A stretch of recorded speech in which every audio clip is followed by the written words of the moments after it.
세상이 알지 못해도 주님이 기억하시는 예배, 우리들의 성령에 불타는 금요일, 우불금에 오신 여러분들을 환영합니다. 샬롬, 반갑습니다. 이제는 좀 하늘이 높아진 것 같아요. 이제 가을이 완연하게 우리 쪽에 다가온 것 같습니다. 그만큼 찬바람이 아침, 저녁 불다 보니까 좀 쌀쌀함을 느끼기도 하는데요. 건강 유의하시고 오늘 웨슬리 말씀 통해서, 웨슬리 목사님 말씀 통해서 우리가 이 자연을 어떻게 바라봐야 될지 한번 생각해 보았으면 좋겠습니다. 오늘 말씀의 제목, 이해에 대한 약속. 이해에 대한 약속입니다. 요한복음 13장 7절에 너희 이전에는 알지 못했지만 이후에는 알게 되리라 라는 구절이 있습니다. 우리는 참 이해를 할 하나님의 역사, 하나님의 이끄심 이런 거에 대한 이해력이 참 떨어지는 존재들인 것 같아요. 이런 것도 어떻게 하나님께서 역사하실까? 진짜로 우리의 눈앞에서 매일매일 일어나는 수많은 사건들이 있는데 하나님께서 어떻게 역사하시는지 우린 잘 알지 못하죠. 예를 들어서 그분이 어떻게 현재 상태로 이 세계를 지탱하게 하시는지, 어떻게 빈 공간을 넘어 북극을 이렇게 펼치셨고, 어떻게 지구를 소위 얘기해서 아무것도 없는 것 위에 매다셨는지, 어떻게 태양에게 이게 매 철마다 어느 각도로 이렇게 움직이게끔 하셔가지고 또 그 각도에 맞춰가지고 우리가 농사도 짓고 거두기도 하고 또 자라게도 하고 또 쉬게도 하시는지, 봄, 여울, 가을, 겨울이 가게 하는지 알 수가 없는 거예요. 어떻게 달이 저무는 것을 달에게 가르쳤는지, 어떻게 별들이 하늘에 끊임없이 떠돌게 하셨는지, 어떻게 다른 힘들이 별들을 흔들리지 않게 별들의 균형을 맞추고 제자리를 지키도록 하고 제 위치에서 돌도록 하는지 우리는 알 수가 없었죠. 하나님의 방법에 무지한 인간들의 실제 예를 들기 위해서 우리가 하늘로 올라가거나 깊이 내려갈 필요는 없습니다. 인간은 모두 스스로 그 불가사의한 일 중에 하나라는 거예요. 하나님께서 그 속에 놀랍게 역사하셨습니다. 그러나 그의 역사하시는 방법은 우리는 알지 못합니다. 그분이 가지는 역량은 너무도 놀랍기 때문에 사람이 자기 손이나 마음, 두뇌를 살펴볼 때 그는 수많은 전능자의 흔적을 발견할 수 있게 됩니다. 그러나 그 원동력의 근원을 따라 올라가는 것은 아무 소용이 없습니다. 참 멋있는 말인 것 같습니다. 누가 그러더라고요. 우리 그 얼굴 하나만 보더라도 정말 엄청나게 잘 기획되어 있는 그런 거래요. 물이 이렇게 떨어지면 눈으로 바로 떨어지지 않게끔 눈썹이 막아지죠. 그 다음에 눈썹이 막아주면 계속 여기 물이 고일 거 아니에요. 그러니까 이 끝하고 가운데로 물이 흐르게 만들었다는 거예요. 이렇게 흐르다 보니까 눈에는 물이 안 들어가게 되고, 그 다음에 이게 입으로 물이 쏟아져 들어가지 않게끔 싹 갈라내가지고 밑으로 흘러가게끔 만들어 놓고, 참 놀라운 어떤 모습들이 있다라는 거죠. 이런 기획력, 정말 전능하신 분이 완벽하게 만드신 존재가 우리들이라고 얘기할 수 있다라는 거예요. 우리 뭐 세포 하나까지 막 이렇게 신경 써서 살펴보는 사람도 있지 않습니까? 이런 모습을 보면서도 이게 이 설계도는 과연 어디서 이렇게 될 것인가 라는 것들이 놀랍게 우리에게 다가오기도 합니다. 하나님께서는 사람에게 은혜의 생명으로 어떻게 역사하시는지를 우리에게 알려주지 않았어요. 사람은 계속해서 그 은혜의 생명을 찾으려고 노력하는데 이런 시도는 헛될 수밖에 없어요. 영적 삶의 근원이 어디로부터인지는 그것들이 자연계만큼이나 결코 찾을 수 없게 될 것이다. 뭐 이렇게 얘기하고 있는 거예요. 우리의 생명이 어떻게 움직이나 우리가 다 알 수 있습니까? 우리의 영혼이 어떻게 작용하는지 알 수 있습니까?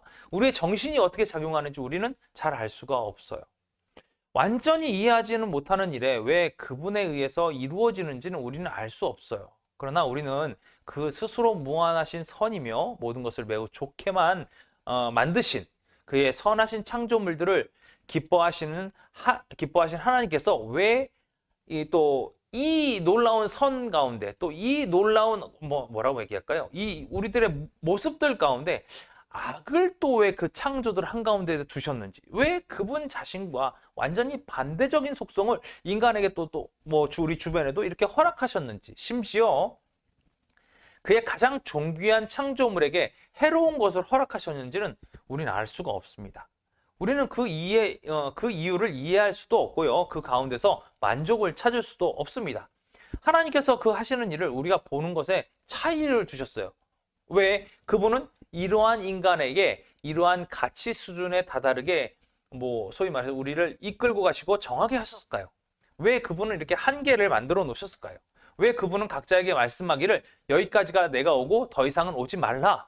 이것이 내가 통과할 수 없는 경계선이다. 이렇게 말씀하셨을까요?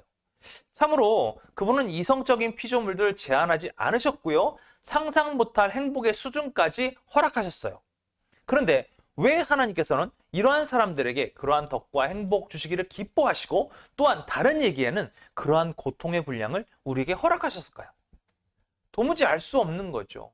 우리가 모든 하나님의 지혜와 지식의 풍부함의 깊이를 선언하지 않는 이상 가보지 못한 주님의 길을 찾는 것은 차라리 낫습니다. 왜? 우리 몫이 무지인 거를 물으면서 말이죠. 그러니까 우리가 모르니까 쫓아간다는 거예요. 모르니까 이해하지 못하니까 그걸 바라보지 못하고 간다는 거예요. 알지 못하는 거예요. 그래서 하나님께서는 우리가 나중에 알기까지 누가 알기까지 또 모르게 하시기를 왜 기뻐하시는지, 왜 우리의 몫은 무지인지 이것도 우리는 알 수가 없습니다. 하나님께서 이 구름을 우리에게 두신 큰 이유 중에 하나는 왜 그분은 우리의 지식을 모든 면에서 차단하시는지, 왜 그분의 길의 작은 부분만을 우리에게 보여주시는지, 무지가 우리를 가장 유용한 지식으로 끌고 가기 때문에 그렇게 한다라고 우리는 생각할 수밖에 없는 거예요. 무지는 여러분 잘 아셔야 됩니다. 무지는 우리를 겸손케 합니다. 잘 모르면 남들 위에 올라서려고 잘 하지 않아요. 겸손함으로 갈 수가 있어요. 그분이 지금 우리로부터 자신을 숨기시는 또 다른 이유 중에 하나는 그분의 영원한 목적을 충족하기 위해서인데, 하나님께서 세상을 유지하시는 동안 사람으로 하여금 보이는 것으로가 아니라 믿음으로 걷게 하기 위해서 지금 안 보이신다. 우리는 이렇게 이해할 수 있다는 거죠. 우리가 왜 하나님의 방법들을 거의 알 수 없는지와 하나님의 하신 일을 알 수 없는지, 세 번째 이유는 다음 성경 구절에 구체적으로 나타나 있어요. 우리가 아까 처음에 봤죠? 요한복음 14장 10절. 그러나 이후로는 너희가 알리라. 이후로는 너희가 알리라. 우리가 이걸 알지 못했지만 이후로는 알리라. 이것이 하늘의 지극히 큰 기쁨이 되기 위해 이 지식은 지상에 있는 우리에게는 알려져 있지 않았어요. 이 커튼을 한꺼번에 걷는다면 하나님의 지혜와 선하심의 온전한 광채를 볼 수 있겠지만 이 결함으로부터 무한한 아름다움이 우리는 나온다는 걸 알 수가 있는 거예요. 왠지 아세요? 우리는 이걸 소망으로 품고 있기 때문에 그래요. 기대를 품는다는 것만큼 큰 즐거움이 없기 때문에 그렇습니다. 우리가 볼 수도 없고 생존 세계를 넘어서는 기대와 혈과 육이 감당할 수 없는 기대, 저 세상으로 예비되어 있고 하늘나라에서는 영광과 불멸의 옷 입는 그 천사와 같이 될 것 같은 그 기대, 이 기대가 우리한테 남아있다는 것은 정말 큰 기쁨 아니겠습니까?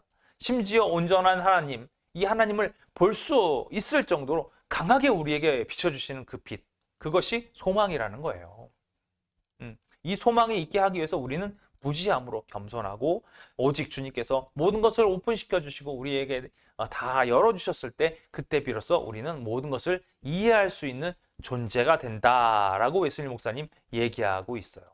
분명히 말씀하시는 것처럼 우리가 알지 못했지만 이후에는 완벽하게 알게 될 것이란 이 약속, 전혀 아는 게 없었잖아요. 전혀 아는 게 있습니까 지금? 우리는 알 수가 없어요. 하나님께서 우리에게 어떻게 역사하시는지 알 수가 없어요. 수많은 과학자들이 그렇다라고 얘기를 하고 있지만 그건 역시 어떤 주장이에요. 주장에 불과해요. 얼마 전이 아니죠. 몇 년 전에 어떤 영상을 봤는데 놀라웠습니다. 빅뱅에 관한 얘기를 합니다. 빅뱅에 관한 얘기를 막 하는데 빅뱅에 관한 얘기 중에서 모순되는 것들이 너무 많은 거예요. 심지어 빅뱅이 이렇게 될 것이다 라는 논문이 뭐 10개 있고 15개 있고 그 안에 어떤 문제를 해결하는 논문들이 뭐 15개, 20개씩 계속 나오잖아요. 근데 그 맨 밑에는 뭐냐면 항상 붙는 문장들이 있어요. 그 논문들의 마지막 문장들. 뭔지 아세요? 이것은 물리학에 반하는 움직임이다. 이것은 어떻게 마지막에 이렇게 됐는지 알 수가 없다. 이런 문장들로 가득 차 있는 거예요. 무슨 얘기냐면 내가 생각하기에는 이것이 이렇게 됐을 것 같은데 그게 맞는지는 잘 모르겠다. 이렇게 다 적어놓은 거예요. 이 논문들이. 그런데 그것 중에서 가장 근접하고 가장 가능성이 있다라고 판단되는, 오류가 잔뜩 있는데도 불구하고 가능성이 있다라고 판단되는 것을 뭐라고 얘기하냐면 우리는 그 빅뱅 이론 이렇게 얘기하는 거예요. 이론이라고 얘기하는 것은 진리가 아닙니다. 주장이지. 우리가 그걸 명확하게 알아야 돼요.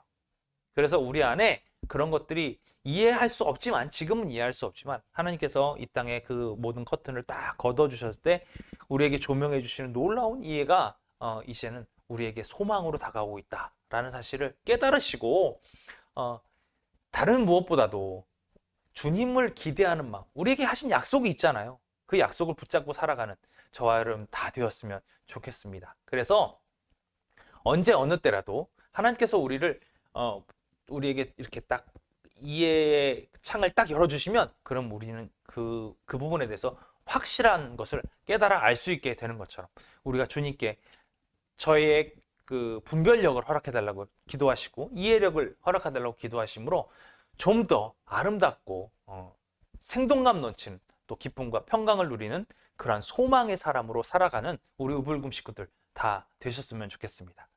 지금 우리는 알지 못하는 것 같지만 주님께서는 우리의 눈을 열어주실 수 있는 분이십니다. 그분을 붙잡고 나갑시다. 그럼 다음 주에 다시 만날 때까지 안녕.